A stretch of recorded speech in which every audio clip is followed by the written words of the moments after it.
And we have to be a little careful because there's a lot we don't know. But what we're able to report is that the judge did not grant the Justice Department's request to hold the Trump team, the Trump office of the former president, in contempt of court for noncompliance with the subpoena. We don't know what other conditions she may have imposed, but it feels like she's telling this two sides to figure it out among themselves. This whole thing, I got to say, Hallie, is perplexing to me because it seems like, I've never seen this before where the government has a search warrant in a case with probable cause to believe a crime has been committed to find some classified documents. But then in another context, they're asking a judge for a contempt order.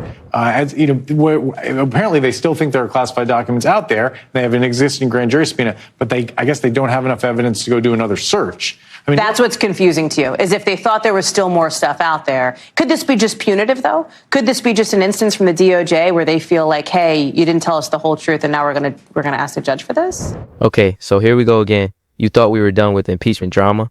You really thought Congress was going to move on and focus on actual legislation or something productive?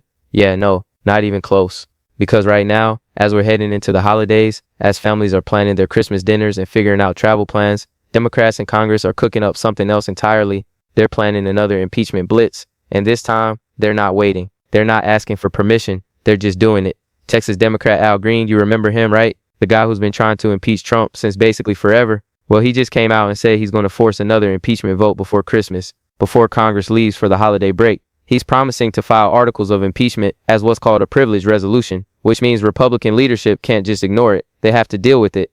They have to hold a vote. Can you believe this? And the timing here is absolutely deliberate. We're talking about forcing this vote right when everyone's trying to get home for the holidays, right when the news cycle is supposed to slow down, right when Republicans thought they could coast into recess without any drama. But before we go any further, real quick, let's be honest, you can't really trust headlines anymore. That's why we built Pump Politics to bring you real stories, real context, and no corporate spin. If you want to stay ahead of the headlines, join our free newsletter. We'll send the news straight to your inbox every day. Just click the link in the description to join. And if you just want to support what we're doing, join us, be part of the community that actually cares about the truth. All right, let's get back to the video. Yeah, but in a situation where you've already done a search, normally in a case like this, you would indict the defendant. If you thought the defendant was still withholding classified information and you already had evidence that they improperly took classified information to their home, you wouldn't be, messing around with a judge in front of a grand jury. It's very perplexing. It suggests that the Justice Department has not been able to connect Donald Trump personally to these documents. So this was my next question for you, which is what is the implication for the former president himself here? Because as you rightly note, what was involved today was not him himself. It was sort of the office of the former president. Right. And they're trying to get, as you alluded to, they're trying to get the lawyers to certify that, in fact, all the documents have been turned over. And for reasons that are obvious to both of us, none of the lawyers appear willing to do that, because how would they possibly know? And Trump has a history of not being straight with the people who work for him. But it's also true that in many of these cases, as we talked about the Mueller situation, the Trump Organization case, Trump's distance from the actions that are taken on his behalf have saved him in these investigations. Thanks for watching our YouTube channel. Follow today's top stories and breaking news by downloading. And here's the wildest part. This isn't just about Trump anymore. We're talking about potentially going after his inner circle too. Key figures, top advisors, the whole crew. This is an all-out assault on the administration, and it's happening whether Republicans want it to or not. Now, you might be thinking, okay, Democrats don't control the House. Republicans do. So what's the big deal? They'll just vote it down and move on, right? Wrong. Dead wrong. Because here's what most people don't understand about these privileged resolutions. Yeah, it probably won't pass. Yeah, Trump's not getting removed from office before New Year's. But that's not really the point. The point is forcing Republicans to go on the record, to take a vote, to either stand with Trump or break from him, right before the 2026 midterms start heating up. And that's where this gets interesting. That's where the real strategy comes into play.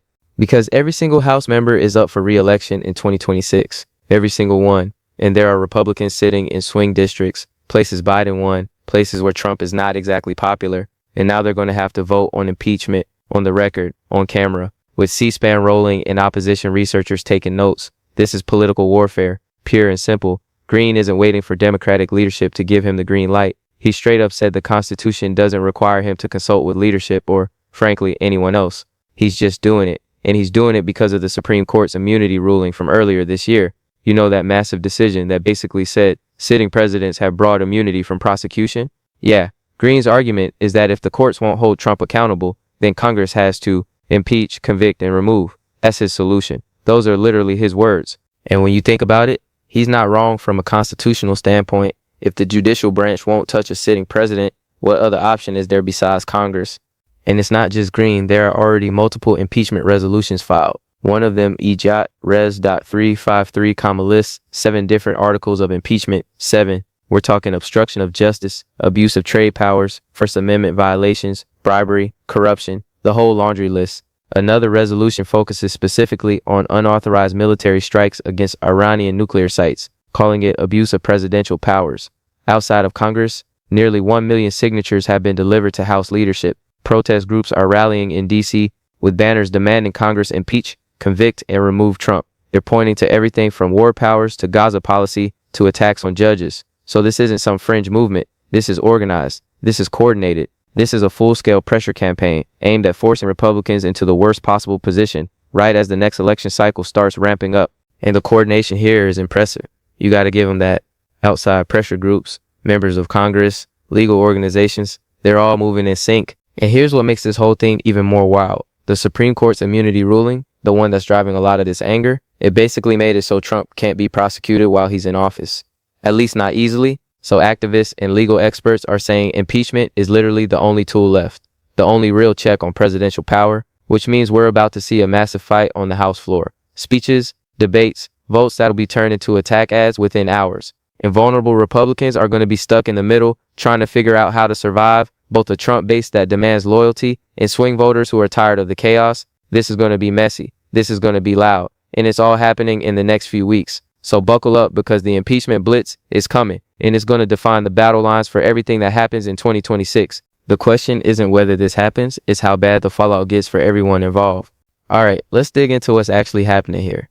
Because the surface level story, Democrat files impeachment articles, Republicans voted down, everyone moves on, that's not the real story. The real story is way more complicated and way more interesting. So first, let's talk about Al Green. This guy has been on the impeachment train since day one of Trump's presidency. Like literally. He was one of the first members of Congress to file articles of impeachment the first time around, and he's never really stopped. He sees impeachment as his constitutional duty, his moral obligation, and he does not care what party leadership thinks about it. Now Green just announced he's filing new articles of impeachment before Congress breaks for Christmas, and he's using something called a privilege resolution. This is important. This is the key to understanding why this matters. Because in the House, most bills and resolutions just sit there. Leadership decides what gets a vote and what doesn't.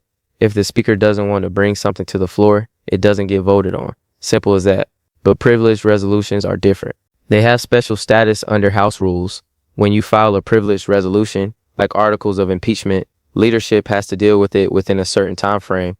They can't just ignore it. They can't just bury it in committee. They have to bring it to the floor for a vote, or at least vote to table it. But either way, there's a recorded vote.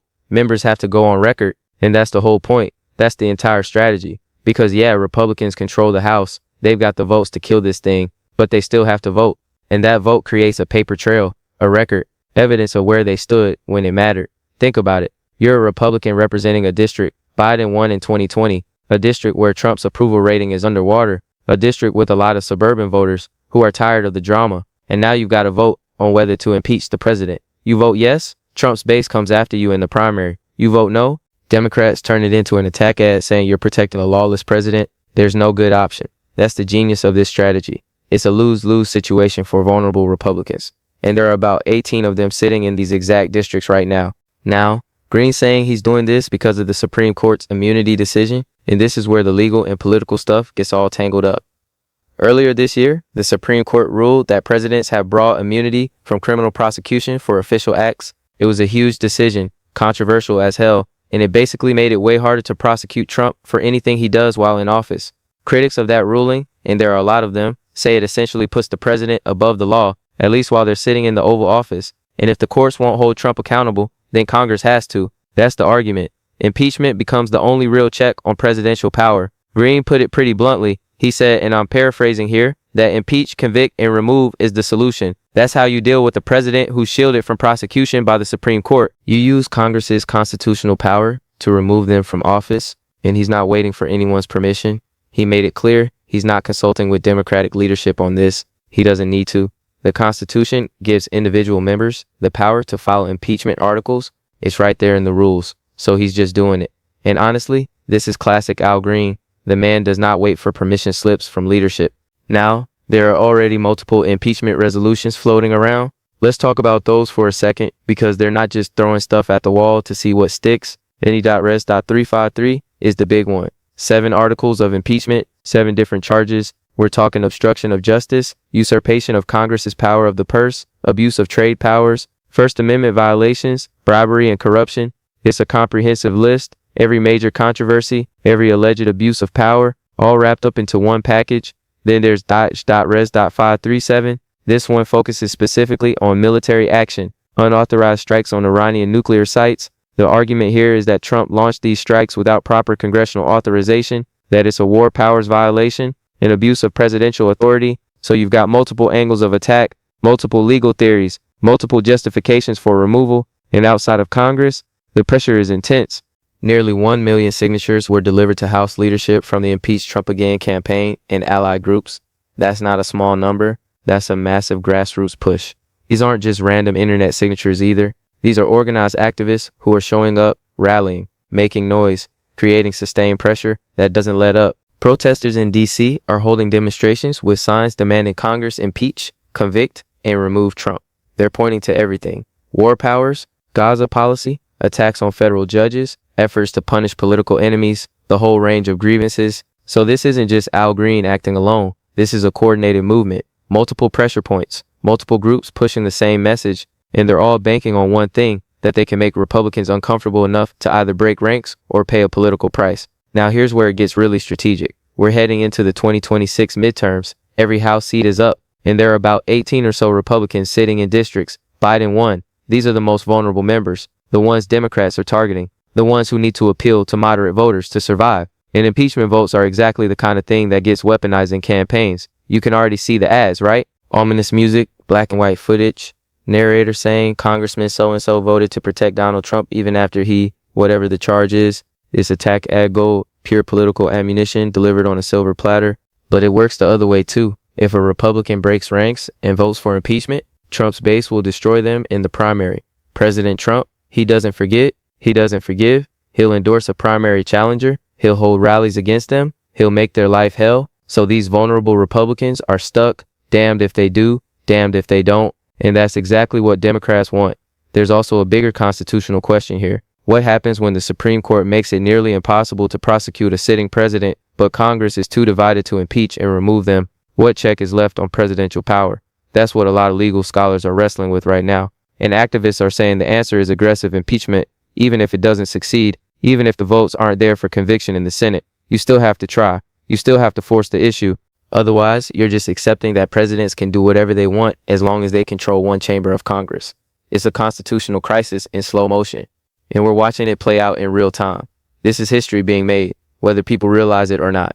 Green keeps saying he won't wait, he won't back down. He's filing these articles before Christmas, whether leadership likes it or not, and once he does, the clock starts ticking. Republicans have to respond. They have to take a vote. They have to go on record. And every single one of those votes is going to be studied, analyzed, turned into campaign material, because 2026 is right around the corner and control of the House is up for grabs. The margins are razor thin. A handful of seats could flip everything. And this impeachment vote could be the thing that decides which seats flip and which way they go.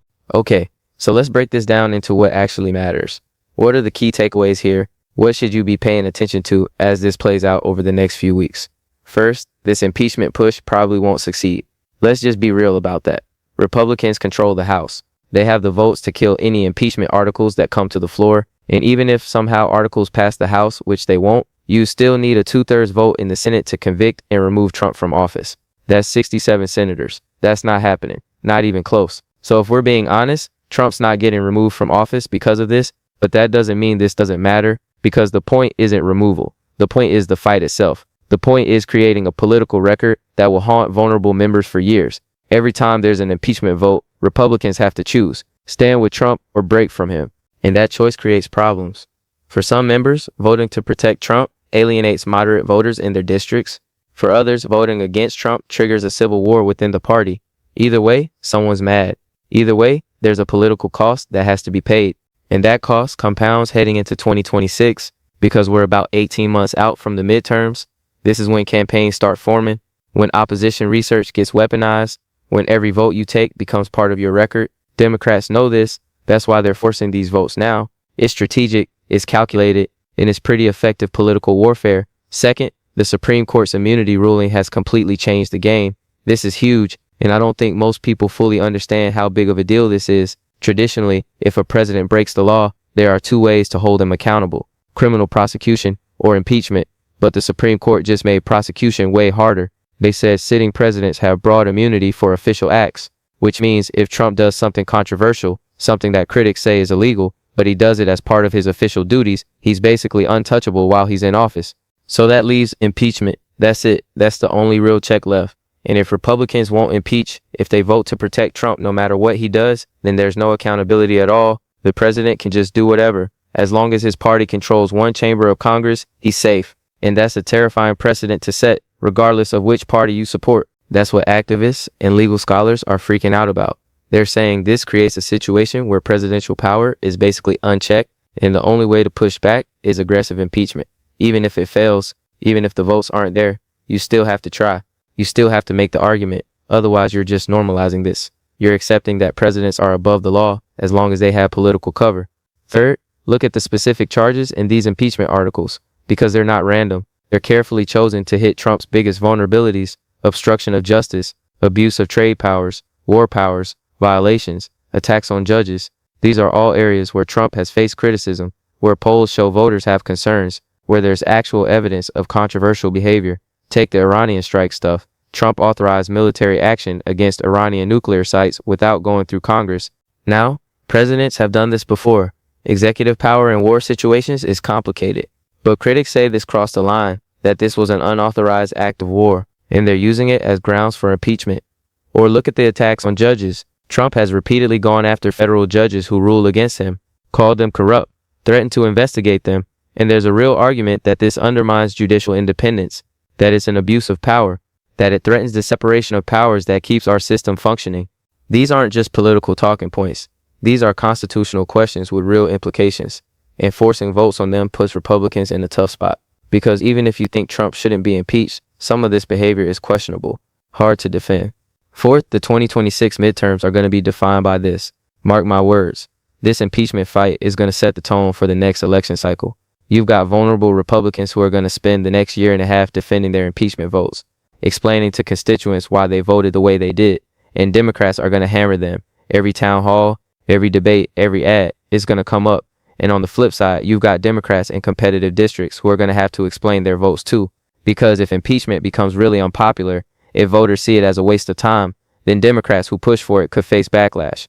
So both parties have something at stake here. Both parties are gambling.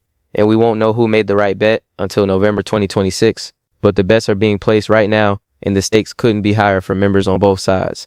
Fifth, and this is important, pay attention to how Republican leadership handles this, because they're in a bind. Speaker of the House has to decide how to handle privileged resolutions. Do you bring them to the floor for a full debate? Do you immediately move to table them? Do you try to find some procedural way to make the vote less painful for vulnerable members? Every choice has consequences. If you give Democrats a full floor debate, they get hours of speeches, sound bites for cable news, viral moments for social media. If you shut it down quickly, you look like you're protecting Trump, like you're afraid of a real debate. There's no clean way out. And that's what makes this so effective as a political strategy. It's a trap with no escape hatch. Sixth, watch the outside pressure, the protests, the petition campaigns, the grassroots organizing, because that stuff matters. It creates political cover for Democrats to keep pushing. It shows there's public support for impeachment. Even if it's not a majority, it's a loud, organized minority that can move votes and shape narratives. Nearly 1 million signatures is significant. That's real organizing. That's real energy. And it puts pressure on Republicans to respond, to engage, to defend Trump publicly. And every time they have to defend Trump, they're reminding voters of all the controversies, all the chaos, all the drama, which is exactly what Democrats want heading into 2026. So here's the bottom line. This impeachment blitz probably won't remove Trump from office, but it will define the political landscape for the next year and a half. It'll force votes that become campaign ads. It'll create sound bites that define candidates, and it'll set up the battle lines for 2026. Republicans are betting they can weather this, that their voters don't care about impeachment, that defending Trump is the safest play. Democrats are betting the opposite, that forcing these votes creates political pain, that moderate voters will punish Republicans for standing with Trump, that this becomes a winning issue. One side's right, one side's wrong, and we're about to find out which is which. The political future of Congress hangs in the balance, and this impeachment vote might be the tipping point that determines everything. So keep your eyes on this. Watch how the votes play out. Watch which Republicans break ranks, if any. Watch how leadership handles the floor debate. And watch how this gets used in 2026 campaigns. Because this isn't just about impeachment. This is about power. This is about who controls Congress. And this is about whether there's any real check left on what a president can do. The answers to these questions will shape American politics for years to come. All right, that's where we are. Impeachment blitz incoming. Floor votes coming before Christmas. In 2026, shaping up to be one hell of a fight. We'll see how this plays out, but it's going to be wild. Stay tuned because this story is just getting started.